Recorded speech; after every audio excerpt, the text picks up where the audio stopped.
Tout d'abord, je voulais vous remercier à tous et à toutes d'être présents aujourd'hui. Donc, on attaque le dernier atelier de la journée. On va essayer de pas trop déborder pour pouvoir ensuite pouvoir profiter du cocktail déjeunatoire. Cet atelier de la collecte à l'exploitation des données avec l'IA, session live sur un projet complet. Donc, comment ça va se dérouler? On va commencer avec une petite contextualisation de pourquoi on a mis en place ce projet data, pour ensuite voir quelle architecture a été mise en place pour y répondre. Et enfin, on va voir ça donne quoi d'un point de vue opérationnel. Avant toute chose, je me présente, je m'appelle Théo, ça fait maintenant 2 ans que je suis consultant data pour Axi. Je suis aussi formateur sur la solution Click et avant-vente sur la partie analytics. Donc si à l'issue de cet atelier, vous avez des questions sur comment restituer vos données, n'hésitez pas à venir me parler, c'est avec un grand plaisir que j'y répondrai. Voilà. Donc, le contexte. Donc, ce projet, il a été fait à des fins de démonstration pour mettre en avant les différentes solutions techniques avec lesquelles on peut être amené à travailler. Et c'est pour ça que ce projet concernant Yatou, qui est une chaîne de supermarchés fictive, a vu le jour. Donc, Yatou, c'est un supermarché qui est en pleine croissance et qui, pour essayer d'expliquer cette croissance, a fait appel à nos prestations pour mettre en place un projet data. Donc, Yatou, c'est 250 magasins répartis sur 5 zones géographiques. On a plus de 15 000 références produits et il y a une croissance qui est relativement élevée. Et c'est notamment dû à la politique de l'entreprise qui est de racheter plusieurs entreprises concurrentes en acquérant des chaînes régionales. Donc, comme vous l'aurez compris, la croissance de l'entreprise, elle est externe, mais ça n'est pas sans impact. C'est-à-dire que les entreprises, il n'y a pas de référentiel central. Et donc, il y a une hétérogénéité technique, donc avec des bases de données qui vont parfois être sur des solutions techniques différentes, mais où il y aura aussi une multiplicité de données qui ne seront parfois pas alignées. Il y a aussi une forte population d'utilisateurs qui n'ont pas tous la même acculturation et pas le même usage de la data. On va avoir plutôt des utilisateurs au siège qui auront des visions un petit peu plus directionnelles. On aura des utilisateurs commerciaux qui vont vouloir s'intéresser qu'à leur zone. Et on aura aussi des utilisateurs en magasin où l'acculturation ne sera pas forcément pareille pour tout le monde. Et il y a enfin un grand manque de maîtrise de la donnée. Actuellement, comme le référentiel n'est pas central, chaque personne va plus ou moins faire ses traitements sur Excel de son côté.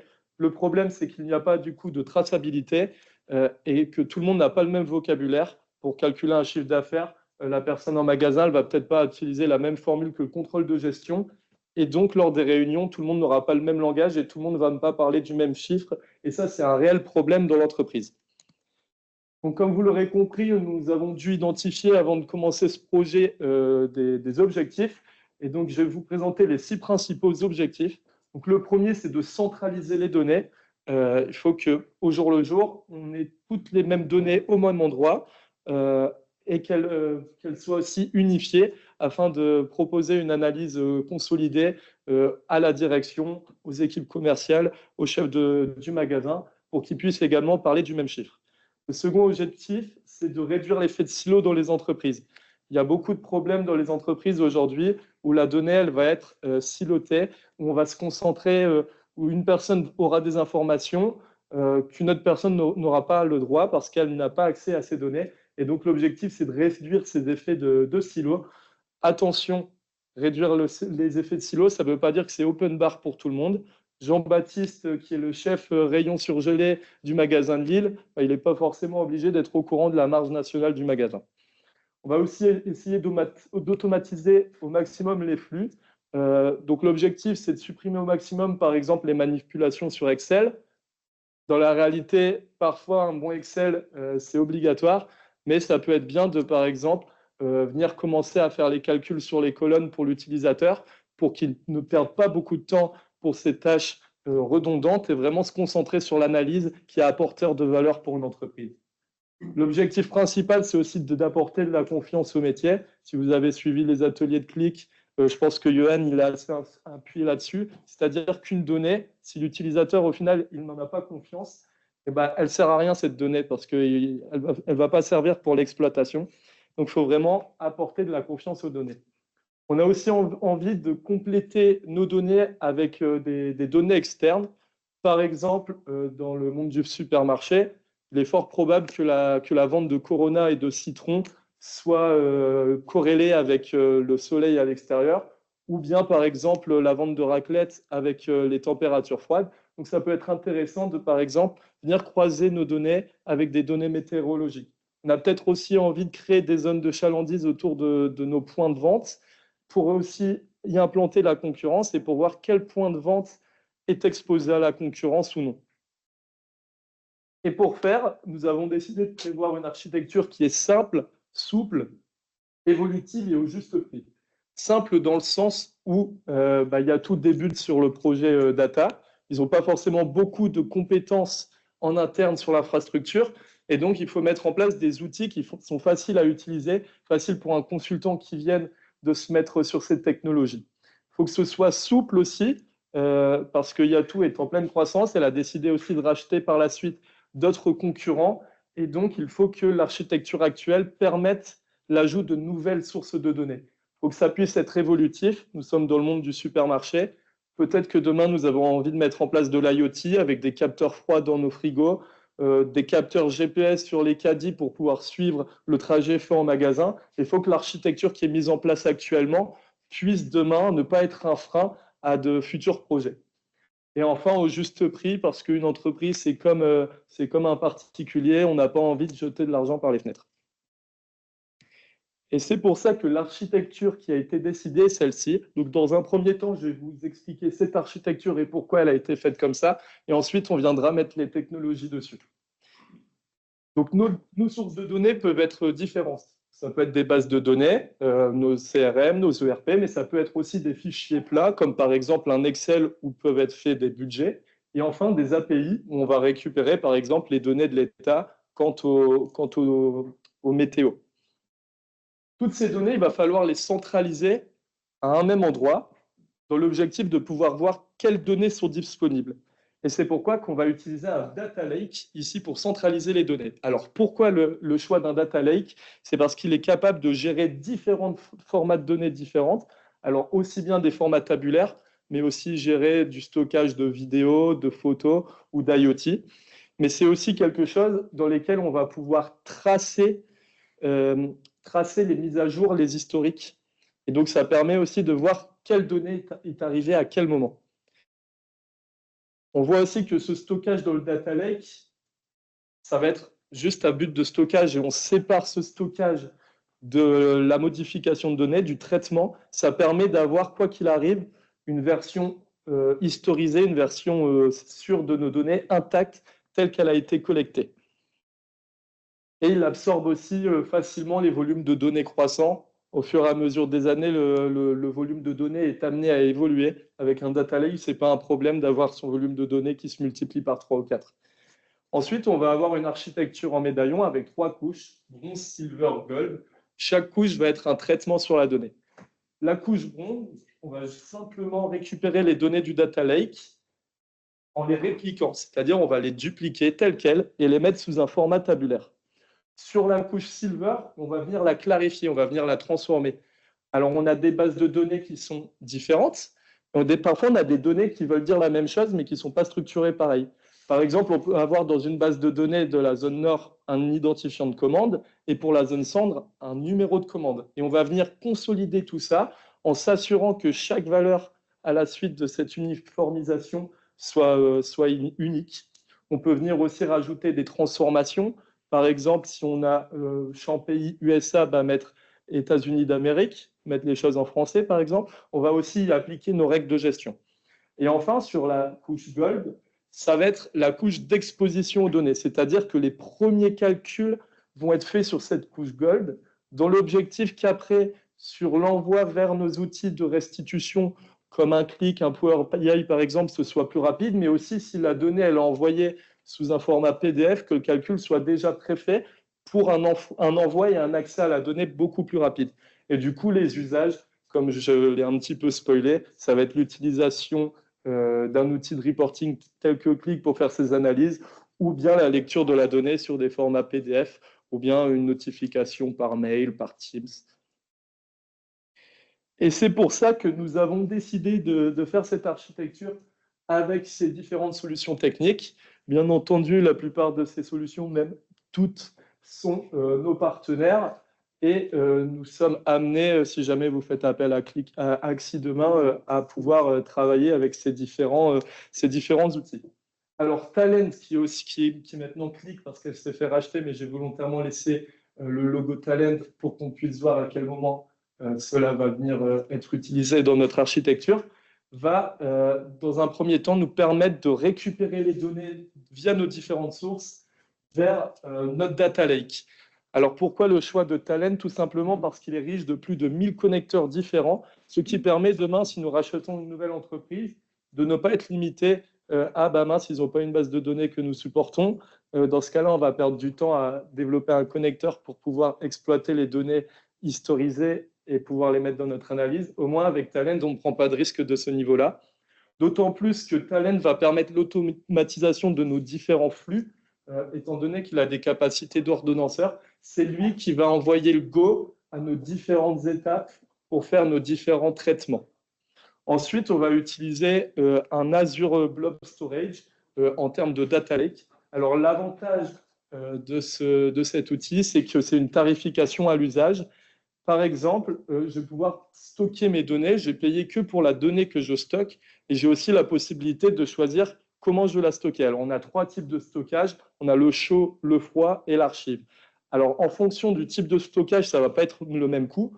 Le stockage chaud va être un petit peu plus cher. Par contre, quand on aura besoin de la donnée, eh ben, le temps de réponse sera immédiat et le coût d'accès à cette donnée sera très faible. Alors qu'avec un stockage d'archives qui est très peu cher en termes de stockage, si j'ai besoin d'accéder à cette donnée, ce ne sera pas immédiat, il y aura un gros temps de latence et je vais aussi avoir un coût d'accès assez élevé.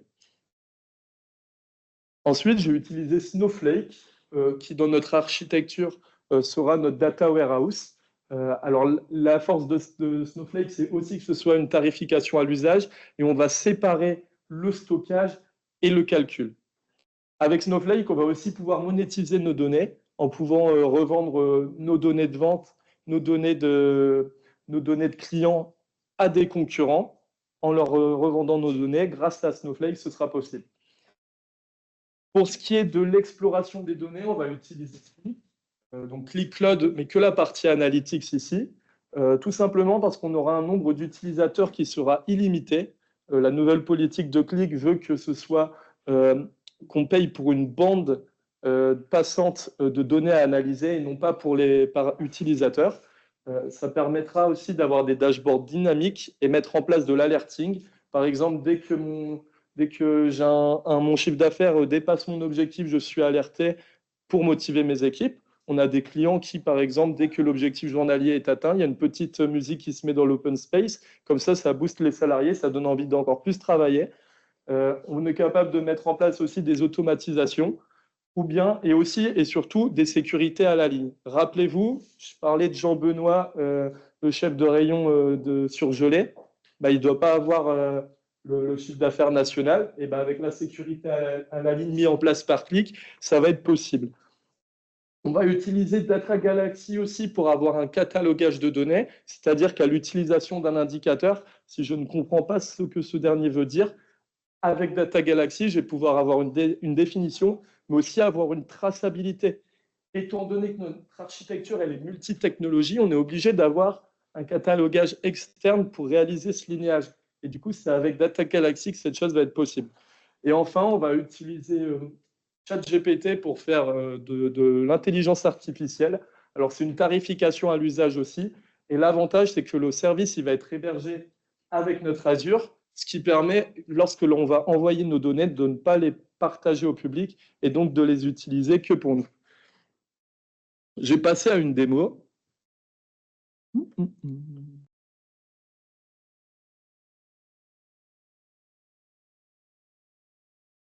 Donc là, on est directement sur Click.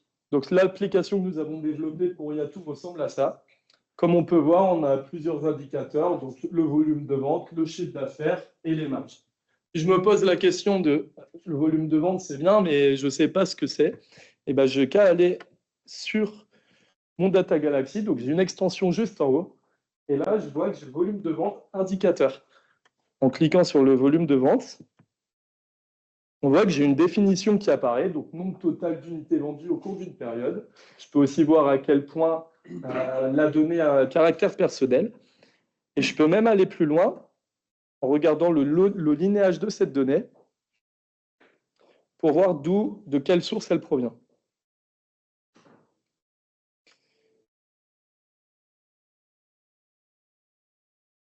Donc là, par exemple, je vois que mon volume de vente, il passe par plusieurs étapes de Snowflake, qui est alimenté par un flux talent et qui avant, il vient de plusieurs tables différentes. Rappelez-vous, plusieurs magasins, plusieurs zones géographiques, donc plusieurs chiffres différents. C'est même alimenté par des API. Alors, l'avantage de Qlik, c'est que ça va être riche d'un moteur associatif. Je vais pouvoir faire des sélections pour aller beaucoup plus dans le détail. Par exemple, si je viens me filtrer certains produits, on voit que tous mes indicateurs, en quasiment temps réel, ils vont venir se mettre à jour. Je peux aussi me concentrer sur une certaine zone géographique. Je peux même faire un lasso pour... Et là, on voit que je me concentre que sur un magasin, une zone géographique, et j'ai plusieurs chiffres pour faire mon analyse. Maintenant, j'ai envie, par exemple, de restituer cette analyse à quelqu'un. Alors, première solution, je vais ouvrir mon Outlook. Je vais regarder, le vente 845, hop, j'écris 845. Je constate telle chose, telle chose. Je vais perdre facilement 15-20 minutes à rédiger mon mail. Sinon, j'ai ChatGPT directement sur Qlik. J'appuie sur ce petit bouton. Récapitulatif. L'effet démo, j'ai une erreur. J'ai ChatGPT qui est censé me rédiger quelque chose et après, j'ai la possibilité de l'envoyer par mail à quelqu'un. Alors, j'ai préparé le mail que c'est censé me faire.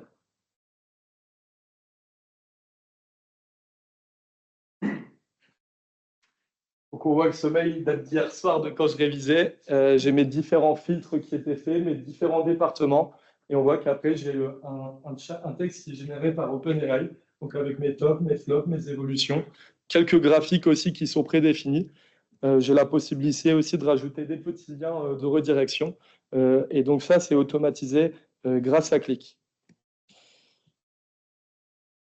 Je parlais aussi de simplifier certains processus métiers. C'est tout à fait possible aussi, par exemple, de prédéfinir les fichiers Excel. Admettons que ma personne du contrôle de gestion, elle a envie d'analyser des chiffres des différents rayons, à savoir alimentaire, boissons et autres, pour 3 zones. Donc, je vais venir sélectionner 3 zones géographiques. Les voici. Maintenant, je vais dans mes ressources, rapports. Et on voit ici que j'ai 2 modèles. Donc, j'ai reporting magasin et reporting zone. Et je peux venir télécharger reporting zone.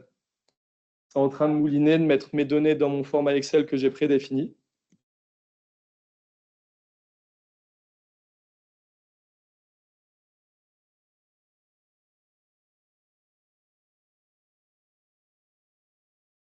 Et le rendu est celui-ci.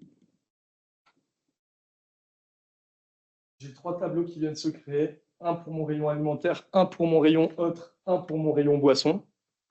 Avec, pour chaque page, une zone géographique. Pour ma zone centre, pour mes différentes régions, j'ai mon volume de vente qui est récupéré sur Qlik.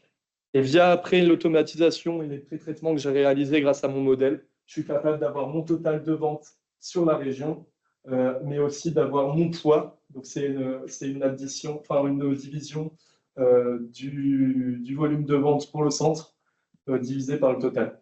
Et donc, on voit que ça se fait automatiquement ce tableau pour chaque rayon. Et ensuite, ça vient se faire aussi la même chose, mais pour chaque zone géographique. Donc là, j'ai pour Nord, Normandie, Est. Et là, j'ai pour Sud.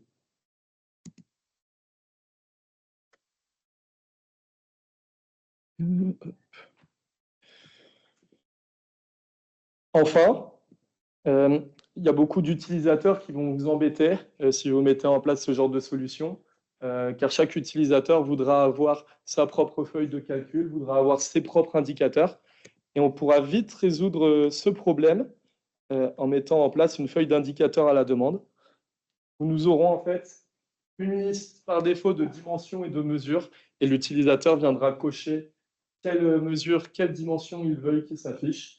Et ensuite, on peut mettre en place des petites zones de couleurs, des indicateurs pour faire ressortir certains chiffres ou non, ou même faire ressortir des valeurs nulles comme ici.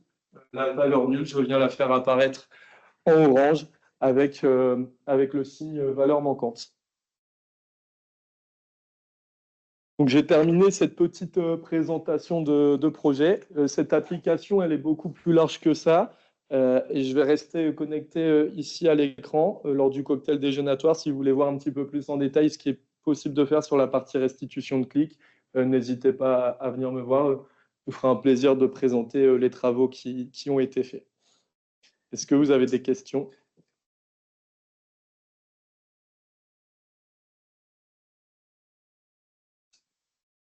La construction du fichier Excel que vous avez dit tout à l'heure avec l'application, est-ce que c'est possible d'avoir en dessous de ce fichier Excel plusieurs applications distinctes? Ou la source sera forcément une seule? En fait, pour faire ce fichier Excel prédéfini, j'utilise le module reporting tabulaire. Le reporting tabulaire, il vient se concentrer que sur une seule application. Par contre, avec les automatisations, il est possible de venir alimenter un fichier Excel qui est stocké sur un SharePoint avec des sources de données de plusieurs applications.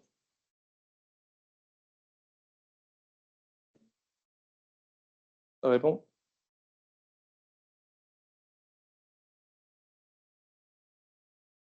Et bien sûr, moi je suis un utilisateur VIP, donc là j'avais accès aux données de toutes les zones. Demain, le commercial de la zone nord n'aura accès qu'aux données que du nord. Le Jean-Baptiste, le chef de rayon sur Gelée de Lille, n'aura accès qu'aux données de son rayon, etc., etc.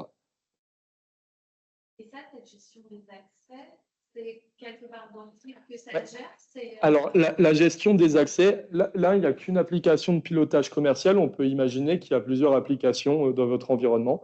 Il est possible d'avoir un premier niveau d'accès par espace. Donc, on aura un espace dédié à la finance, un espace dédié au commerce. Chaque utilisateur aura accès aux données des espaces qu'il a accès. Ensuite, une fois qu'on rentre à l'application avec ce qu'on appelle le Session Access, il est possible d'avoir une restriction à la ligne. C'est-à-dire que si je marque que tel utilisateur n'a le droit d'avoir accès qu'aux données d'une certaine zone en particulier, ça va être possible d'affiner ça. Et ça se gère dans le script de données. Je peux vous le montrer rapidement. Ça se gère ici, dans le chargement des données. Et donc, dans le chargement des données, on aura une partie Section Access qui permet de filtrer plus en détail l'accès. C'est dans le code, en fait. Mais après, il y a possibilité aussi d'externaliser ce Section Access en, par exemple, mettant la gestion des droits sur un Excel pour que ce soit plus facile. Il faudra juste penser à recharger l'application parce que, en fait, Click, ces données, c'est des données statiques du dernier rechargement, mais on peut les recharger quand on veut, ces données. Mais du coup, si on met à jour le Excel et qu'on ne recharge pas les données de Click, bah, ça ne va pas se mettre à jour pour l'utilisateur l'accès à la ligne. Les indicateurs Alors, les deux sont possibles en fait.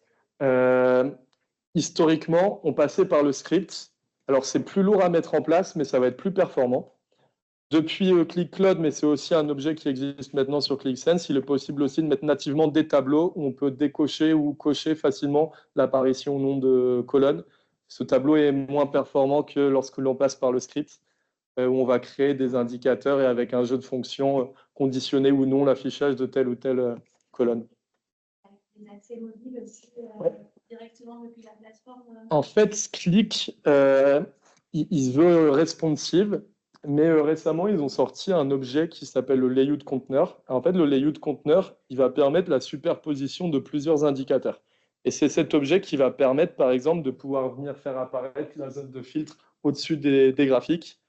Sauf que le problème du layout conteneur, c'est que du coup, c'est un objet qui va venir stocker tous les autres éléments graphiques. Et donc, en fait, il n'y aura plus que celui-ci qui sera responsive. Sur un mobile, en fait, je vais vous montrer en mode développeur pour que ce soit plus clair. Hop. Voilà, c'est pas très responsive en fait à la taille. C'est-à-dire que sur un mobile qui fera une petite, j'aurai ça, du coup, c'est pas lisible. Et du coup, nous, ce qu'on préconise chez Axis, c'est de créer une petite feuille dashboard parce que c'est les indicateurs principaux que je peux avoir envie de consulter assez fréquemment, d'avoir une feuille dashboard qui est directement développée via le mobile. Donc, on développe avec notre téléphone à côté, on regarde ce que ça donne et on a une feuille pour pouvoir suivre.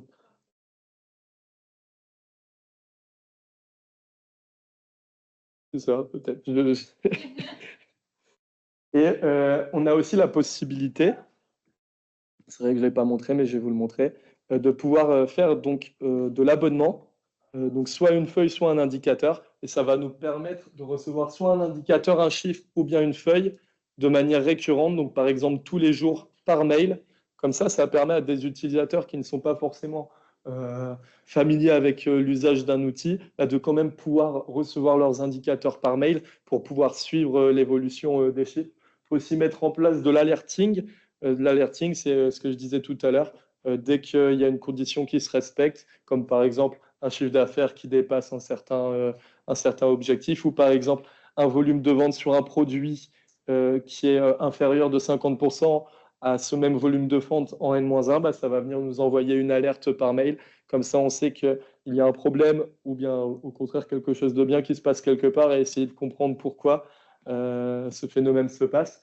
Et on peut aussi surveiller des indicateurs. Donc, dans notre centre d'activité Click, si par exemple on a plusieurs applications, quelqu'un a responsabilité qui va pouvoir suivre à la fois la finance, le commerce, et ben, au lieu de devoir ouvrir toutes ces applications pour pouvoir suivre ces chiffres importants, il peut aussi directement depuis le hub avoir son chiffre d'affaires, son volume de vente et son taux d'encours client directement affiché.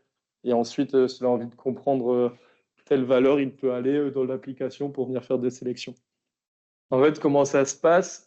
C'est qu'il y a un connecteur qui est disponible sur Click pour se connecter directement à ChatGPT. Donc, il y a deux possibilités. C'est soit on se connecte à ChatGPT comme tout le monde, nous, mais en fait, on va envoyer nos données pour tout le monde qui va alimenter le moteur. Ce n'est pas forcément ce que l'on veut. Ou bien sur OpenAI Azure, où là, les données, elles ne vont pas sortir de notre serveur. Donc, une fois que cette connexion elle est faite, alors ça nécessite quand même d'avoir un compte développeur sur ChatGPT. Donc, c'est-à-dire qu'à chaque requête, ça va décompter des crédits et donc au bout d'un moment, il y aura une facturation derrière. Alors, la facturation, elle se fait en amont et pas en aval. C'est-à-dire que là, j'ai sûrement d'ailleurs dépensé la somme que j'avais droit. Et après, on a des endpoints, en fait, c'est des fonctions directement dans notre outil Click, où en fait, à l'intérieur de cet endpoint, je prédéfinis un prompt. Alors, il peut être variabilisé dans une zone de texte, je le renseignerai et ça mettrait le prompt. Là, pour l'usage de la démo, je l'ai mis en statique. Peux-tu me faire un petit résumé de l'analyse? Et ensuite, je viens lui envoyer une agrégation de tous mes chiffres. Donc là, c'est des agrégations des ventes, chiffre d'affaires et marge sur l'ensemble des magasins. Et donc, on envoie et ChatGPT, il va interpréter et nous envoyer une réponse. Alors là, je l'ai fait avec ChatGPT, mais je sais qu'il y a des connecteurs pour faire avec Amazon Bedrock, par exemple, ou d'autres outils. Je sais que c'est possible de le faire avec Cloud.